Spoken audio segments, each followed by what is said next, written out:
हरे कृष्णा। आप सभी का स्वागत है। आज हम भगवद गीता के प्रथम अध्याय के 19वें श्लोक पर चर्चा करेंगे।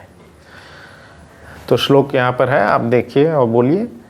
स घोषो धात्राष्ट्राणां हृदयानि व्यदारयात् नाभाश्च पृथ्वीं चैव तुमुलो अभयनादयन्। तो यहाँ पे बता रहे हैं, इसका ट्रांसलेशन इस प्रकार से आता है। स घोषो धात्राष्ट्राणां। घोषो मतलब घोषणा, वाइब्रेशन, उसकी हर जगह वाइब्रेशन हुई। किसकी? स मतलब उसका, किसका? धात्राष्ट्राणां, धृतराष्ट्र के पुत्रों का। हृदयानि व्यदारयात्। हृदयानि, धृतराष्ट्र के पुत्रों का हृदय। वेदार्यात मतलब टूट गया, बिखर गया। शैटर्ड मतलब उनको दुख होने लगा, उनको क्या होने लगा? डर हो गया, भय हो गया। धृतराष्ट्र के पुत्रों को भय हो गया। कब? जब नाभाश्च पृथ्वीं चैव तुमुलो अभनयान्। तुमुलो मतलब जब उन्होंने बहुत ही जोरदार शंख का आवाज़ जब सुने पांडवों का। पांडव लोग ने पहले, कौरवों ने शंख बजाए, भीष्म पितामह चालू किए शंख बजाना, 12वें श्लोक में वर्णन आता है। और उसके बाद में 12वें श्लोक के बाद से सभी बाकी के पांडव भी, कृष्ण भी और बाकी अर्जुन, युधिष्ठिर, भीम, नकुल, सब लोग बाकी सब अपना शंख बजाए। पर क्या हुआ? कौरव के शंख बजाने से कुछ नहीं हुआ। पांडवों उन्होंने जब शंख बजाया, इतना जोरदार शंख था वो, तब सब कौरव क्या है? डर गए। उनके हृदय जो है कांपने लग गए। और इस तरह से ये वर्णन आता है यहाँ पे। तो हम इस श्लोक में 3 चीज़ पे चर्चा करेंगे। सबसे पहले, क्यों हृदय कांपे उन पे, क्यों वो लोग डर गए, डर का कारण क्या होता है, इस पे चर्चा करेंगे। दूसरा, हम चर्चा करेंगे कि जो कौरव और पांडव के जो पुत्र हैं, पांडुगण हैं, ये कैसे प्रकट हुए थे, कैसे जन्मे थे। और तीसरा, हम चर्चा करेंगे असली डर को भगाने वाला कौन है, क्यों जो है पांडव लोग नहीं डर रहे थे। सबसे पहला, प्रथम, डर क्या होता है?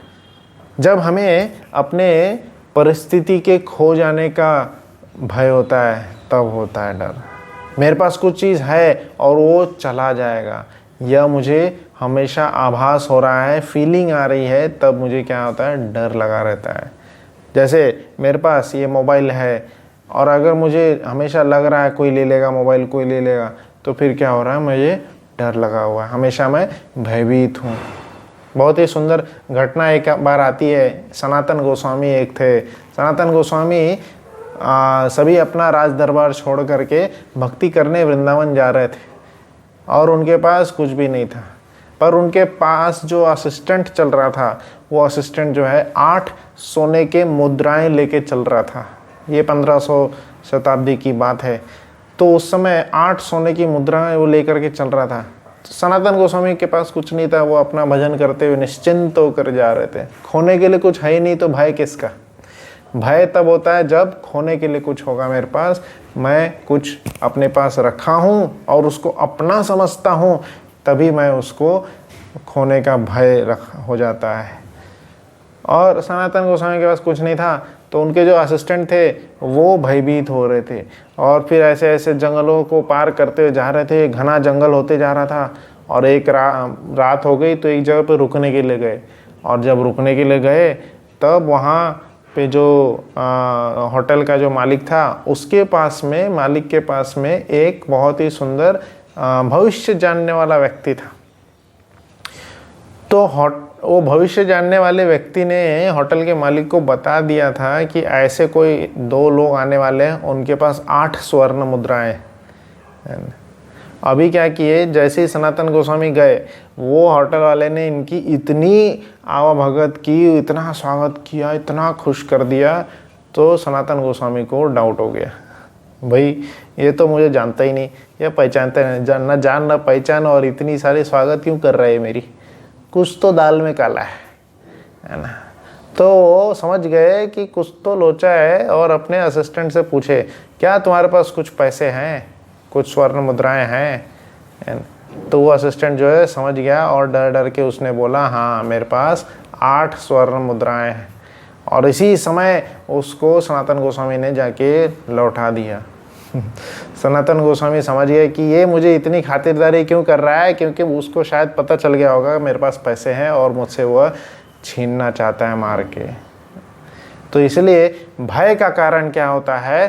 पॉजिटिवनेस। जब हम इस कृष्ण की जगत को, ये जगत कृष्ण का है, हमारा नहीं है, भगवान का जगत है, गोविंद का, गोपाल का जगत है। हम देख सकते हैं कितनी सारी लड़ाइयाँ लड़ी जा रही है ज़मीन के किस्से में, लड़की के किस्से में, है ना, लड़की चाहिए, ज़मीन चाहिए, पैसा चाहिए, कितनी लड़ाइयाँ लड़ी जा रही है। शांत कौन है? शांत कोई नहीं। वही जो हरि का भजन कर रहा है, जब जो मान लिया है कि सब हरि का है, भगवान का है, हमारा कर्तव्य है कि मैं इस जगत से निकल जाऊं, अपना भजन करूं, भगवान का नाम श्रवण करूं और इस जगत से, इस भौतिक जगत जो दुखालय है, इस जगत से मैं निकल जाऊं। और यह जो समझ गया है वह शांति वाला जीवन जी सकता है, उसको कोई भय नहीं होगा, क्योंकि उसने क्या किया है? अभय चरणारविंद का शरण लिया है। मानस देहोगे हो जो किछु मोर अर्पिता तव, जो है अर्पित कर दिए हैं नंद किशोर को। नंद किशोर को अपना सब कुछ जब हम अर्पित कर देते हैं, भय से हम परे हो जाते हैं। और वही कौरव जोगन थे, वो भयभीत थे, क्योंकि वो डर लग रहा था कहीं हमारा राज्य चला न जाए। तो कौरव क्यों भयभीत थे, हम उनके जन्म का कारण जानते हैं, है ना, जानने का कोशिश करते हैं। तो कैसा है कि कौरव ईर्ष्या के वश में आए थे। ये उस समय की बात है जब पांडु के पुत्र आने वाले, पांडु के प्रथम पुत्र जो है युधिष्ठिर महाराज माता कुंती के गर्भ में थे। धर्मराज के द्वारा, यमराज के द्वारा भगवान का जो मंत्र मिला था, कुंती महारानी को क्या हुआ था कि एक ऋषि ने उनको आशीर्वाद के रूप में एक मंत्र दिए थे कि वो किसी भी देवता को आह्वान करके पुत्र उत्पन्न कर सकते। पांडु महाराज को श्राप मिल गया था, जैसे ही वह सहवास करेंगे उनकी मृत्यु हो जाएगी। तो वो सहवास किए नहीं। कुंती महारानी ने देवताओं का आह्वान किए, सबसे पहले ही यमराज का आह्वान किए, धर्मराज का।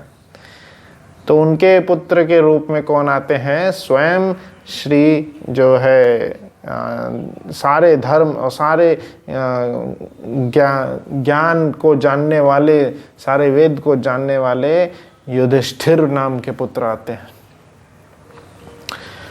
तो इधर कुंती महारानी भी गर्भवती हुई थी और राजमहल में जो धृतराष्ट्र है, धृतराष्ट्र की वाइफ जो है ना, वो भी गर्भवती हो गई थी। अभी जैसे ही उनको पता चला कि कुंती महारानी का प्रथम शिशु हो गया है ना, इधर युधिष्ठिर जो है प्रकट हो गए थे। तो युधिष्ठिर जैसे ही प्रकट हो गए और उधर गांधारी को पता चलता है कि कुंती महारानी का प्रथम शिशु हो गया है, तो इतना दुख हुआ उसको, इतना दुख हुआ, क्योंकि मेरा शिशु क्यों नहीं पहले आया। क्योंकि पहले के समय में क्या होता था, जो पहला आता था, जो बड़ा होता था, उसको राजगद्दी मिलती थी। तो उसको लगा कि राजगद्दी मेरी चली जाएगी, तो इसलिए वो बहुत दुखी हो गए और बोलने लगे मेरा शिशु पहले क्यों नहीं आया। और इस अहंकार के वक्त, ईर्ष्या के वक्त इतना ईर्ष्या हो गई कि उन्होंने अपना गर्भ ऐसे करके फोड़ दिए और गर्भ से क्या निकला, कोई शिशु विशु नहीं निकले, इतना बड़ा एक ढेला निकला। तो गांधारी के गर्भ से इतना बड़ा ढेला निकला।